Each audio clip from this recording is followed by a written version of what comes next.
Okay, எல்லாருக்கும் வணக்கம். மேடையில் இருக்கிறவங்க எல்லாருக்கும் வணக்கம். நான் யாராவது பேர் விட்டுடுவேன், அதுக்கப்புறம் அதனால என் மேலே கோச்சிப்பீங்க. அதனால மேடையில் இருக்கிறவங்க எல்லாருக்கும் வணக்கம்.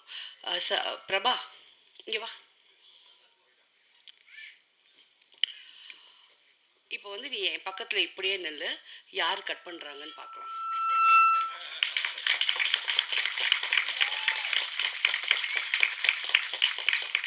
இப்போ யாரும் கட் பண்ண மாட்டாங்க, சரியா? அண்ட் எனக்கு வந்து ஒரு டவுட்டு. நான் வந்த உடனே நானும் தான் அதில் 2 ஷாட் வந்தேன். பசங்களை செட் பண்ணியிருக்கியா? செம்மையாக கை தட்டுறாங்க உனக்கு.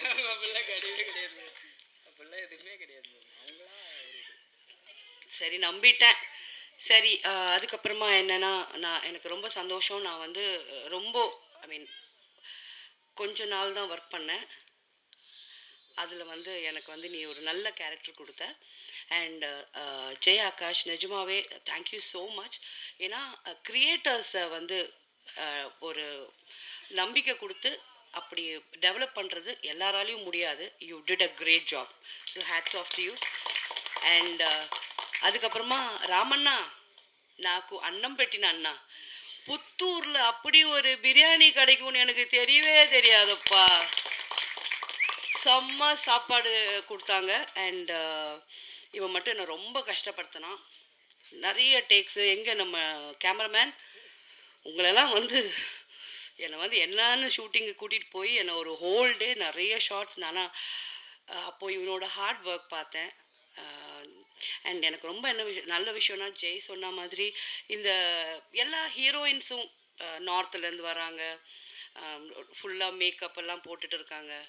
நான் கூட தான் மேக்கப் போட்டுட்ருக்கேன். நான் ரொம்ப வருஷமாக இண்டஸ்ட்ரியில் இருக்கேன், எனக்கு ரைட்ஸ் இருக்குது. ஆனால் இந்த 4 பெண்கள் பண்ணாங்க இல்லையா, ரொம்ப ராவாக, ரொம்ப ஒரிஜினலாக எனக்கு ரொம்ப பிடிச்சது.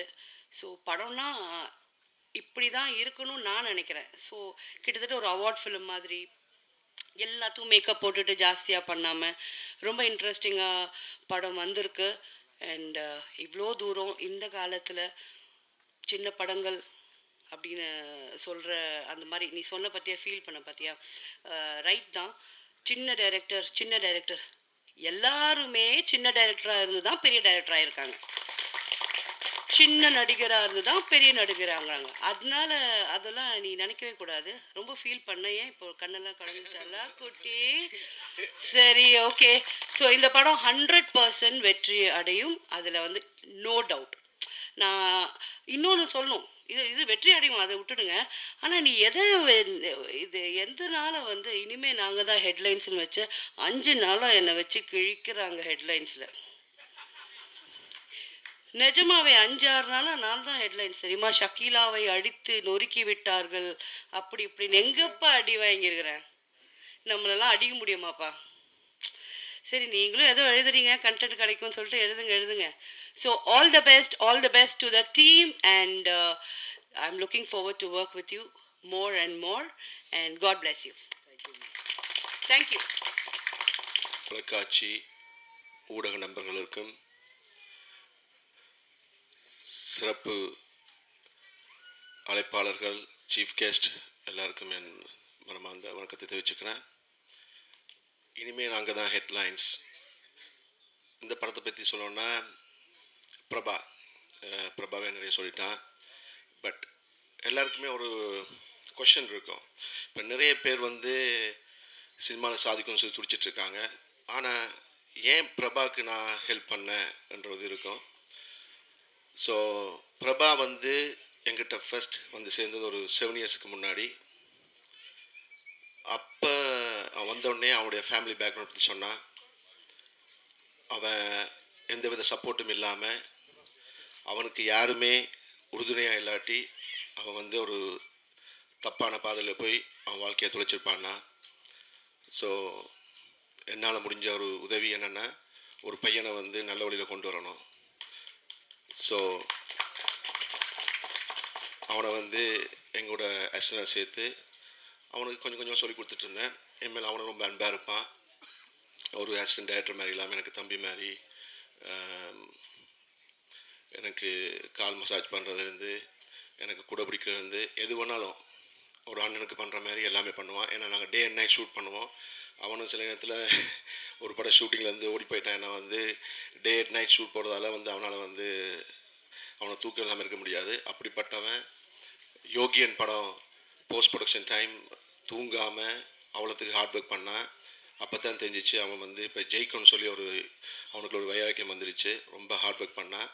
யோகியன் உருவானது கூட நாங்கள் மாமரம், என்னுடைய ட்ரீம் ப்ராஜெக்ட் மாமரம் லைஃப் டைம் பீரியட் படம் அது வந்து பண்ணிகிட்ருந்தோம். பண்ணிகிட்ருக்கும்போது ஒரு நாள் எங்கிட்ட அவன் ஒய்ஃப் மீனாவை கூப்பிட்டு வந்தான். கூப்பிட்டு வந்து, சார் நான் வந்து இப்போ ஒரு படம் உங்களை வச்சு டைரக்ட் பண்ணிக்கணும்னு சொல்லி கல்யாணமே பண்ணிட்டேங்கண்ணா. என்னடா இப்படி சொல்கிறாண்ணே? ஆமாம் சார், நான் டைரக்ஷன் பண்ணிட்டுருக்கேன்னு சொல்லி கல்யாணம் பண்ணிட்டேன்னா. ஏன்டா போய் சொன்னாலும் எனக்கு ஒரு வழி தெரியல சார், நான் ஒரு டேரக்டரை தான் எனக்கு கல்யாணம் பண்ணி வைப்பாங்கன்னாங்க. ஸோ எப்படியாவது நீங்கள் தான் என்னை காப்பாற்றணும்னா. ஸோ உடனே நான் இப்போ என்னுடைய ஆப்புக்காக ஒரு மூவி ரெடி பண்ணியிருந்தேன் தமிழ் தெலுங்கில், யோகியன். அந்த படத்தை வந்து சரி ஓகே இதை நீயே டைரக்ட் பண்ண சொல்லி அவனை டைரக்ட் பண்ணுறதுக்கு உடனே எங்கிட்ட இருந்த பணத்தில் வந்து உடனடியாக ரெடி பண்ண படம் தான் யோகியன் படம். அது நாங்கள் நினச்ச மாதிரி வரலனா கூட அவனுக்கு வந்து ஒரு நல்ல பேரை வாங்கி கொடுத்துச்சு, அவனுக்கு வந்து ஒரு நல்ல மரியாதை வாங்கி கொடுத்துச்சு. அவன் ஆசைப்பட்ட மாதிரி அவன் பையன் பிறக்கும்போது அவனோட டேரக்டராக இருக்கணும்னு ஆசைப்பட்டான். அதே மாதிரி யோகியன் வந்ததுக்கப்புறம் அவன் பையன் ஜெய்சாய் பிறந்தான். அந்த படம் வந்து அவனுக்கு ஒரு அடையாளத்தை வாங்கி கொடுத்துச்சு யோகியன். அதுக்கப்புறம் யோகியன் படம் வந்து பண்ணும்போது அவனுக்கு சப்போர்ட்டாக நான் இருந்தேன். ஆனால் இனிமே நாங்கள் தான் ஹெட்லைன்ஸ். இது வந்து அவனே தனியாக அவனுடைய முயற்சியில் அந்த யோகியன் படத்தோட அடையாளத்தை வச்சுக்கிட்டு ஒரு ப்ரொடியூசரை பிடிச்சி பண்ணிவிட்டு நான் இந்த மாமரம் 5.1 மிக்ஸ் பண்ணிகிட்டு இருக்கும்போது அன்னைக்கு சடனாக அவன் ஒய்ஃபு ஃப்ரெண்ட்ஸ் எல்லாருமே வந்தாங்க. வந்து சார் நான் இந்த படத்தை முடிச்சிட்டேன் சார், ட்ரெய்லர் பாருங்கன்னா. பார்க்கறது முதல்ல சொன்னான், சார் உங்கள்கிட்ட கற்றுக்கிட்ட நிறைய விஷயம் வச்சுருக்கேன், நீங்கள் யூஸ் பண்ணுற கன் ஃபைட்ஸு ஹெலிகாப்டர் ஷாட்ஸ் எல்லாம்னா. பார்த்தோன்னு உண்மையாகவே ரொம்ப இம்ப்ரெஸ் ஆகிட்டேன். அதாவது ஷார்ட்ஸ் எல்லாமே ரொம்ப நல்லா இருக்குது. ஆர்டிஸ்ட் வந்து நியூ ஃபேஸ், அது ரொம்ப ராவாக நேச்சுரலாக இருக்குது. ஸோ இப்போ எப்படின்னா சினிமாவில் பார்க்கும்போது வந்து ஒரு நார்த் இண்டியன்ஸ் ஹீரோயின்ஸை கொண்டு வச்சு படத்தை எடுக்காமல் நேச்சுரலாக இங்கே தமிழ்நாட்டு பெண்களை வந்து மெயின் கேரக்டரில் எடுத்திருக்கான். மற்ற சப்போர்ட்டிங் ஆர்டிஸ்ட்டாக எல்லாருமே என் ஃப்ரெண்ட்ஸ் தான். ஆக்சுவலி பில்லா போஸ் எல்லாமே அவன் கூட அமைச்சர் ரிட்டர்ன்ஸ் அசிஸ்டன்ட் டைரக்டர் ஒர்க் பண்ண பரிச்சயமான பில்லா போஸ், அப்புறம் ராஜ்மித்ரன், எக்ஸாமி, எல்லாருமே மீச ராஜேந்திரன் பிரதர் எல்லாருமே வந்து அந்த டீமை வந்து அவன் கரெக்டாக அசம்பிள் பண்ணி ஒரு படத்துக்கு வந்து தேவையானதை வந்து அழகாக பண்ணியிருக்கான். ட்ரெய்லர் நான் அன்னைக்கு பார்த்துன்னு சொன்னேன், ரொம்ப இம்ப்ரெஸ் ஆகிட்டேன், சூப்பராக இருக்குன்னு. நான் பண்ண அந்த ஹெல்ப்பு இப்போ அவனுக்கு யூஸாக இருக்குது. டெஃபினட்டாக எனக்கு நம்பிக்கை இருக்குது. நான் எத்தனை பேருக்கு ஹெல்ப் பண்ணியிருக்கேன், சொல்லிக்காட்ட தேவையில்லை, பட் சொல்லிக்காட்ட பிடிக்கலை. பட் ஆனால் அவங்கெல்லாம் மறந்துட்டாங்க. பட் இந்த பையன் சாய் வந்து அதை மறக்கலை. நான் வேணான்னு சொன்னால் கூட அவன் தான் அந்த டாக்டர் புண்ணியம்மன் சொல்லி டைட்டில் வைப்பான். ஏன்டா அப்படி வைக்கிறான்னா, இல்லை சார் அது உங்களுக்கு டாக்டரேட் ஹியூமனிட்டி மனிதநேயத்துக்காக கொடுத்தாங்க. என்னை பொறுத்த வரைக்கும் நான் பார்த்ததுலேயே ஒரு உண்மையான ஒரு நல்ல மனிதநேயம் மிக்கவர் நீங்கள், அதை நீங்கள் வச்சு தான் அவன் சொல்லி நான் பண்ணுறவங்களே அவன் வச்சுருவான் எல்லாத்துலேயும் டாக்டர் புண்ணியம்மன் ஜெய் ஆகாஷ்ன்னு சொல்லி. ஸோ அந்த நன்றியை மறக்காமல் இப்போவும் இருக்கான். டெஃபினட்டாக அவன் தொடர்ந்து இருப்பான், நம்பிக்கை எனக்கு இருக்குது. ஆனால் அவன் என்ன மறந்தாலும் பரவாயில்ல, அவன் நல்ல ஒரு பெரிய பொசிஷனுக்கு வரணும். அப்போ நான் பார்த்து சந்தோஷப்படணும். ஒரு பையன் வந்து அவன் லைஃப் வேஸ்ட் ஆகாமல் அவனை ஹெல்ப் பண்ண இப்போ அவனுக்கு வந்து நல்ல பிரைட் ஃபியூச்சர் இருக்குன்னு சொல்லி டெஃபினட்டாக எனக்கு தெரியும். அவனுடைய அந்த டெடிக்கேஷன், நான் வேறு நிறைய டேரக்டர்ஸை பார்ப்பேன், அவங்களுக்கும் சொல்லுவேன் என்னென்னா வந்து டேலண்ட் மட்டும் இருந்தால் பத்தாது, அது டெடிக்கேஷன் தேவை. அதுக்காக வந்து நிறைய ஹார்ட் ஒர்க் பண்ணணும். அந்த டெடிக்கேஷன் அண்ட் ஹார்ட் ஒர்க் வந்து பிரபாட் இருக்குது. டெஃபினட்டாக பிரபா வந்து ஒரு மிகப்பெரிய டேரக்டராக சொல்லி நான் ஆசைப்பட்றேன், எதிர்பார்க்குறேன். தேங்க்யூ.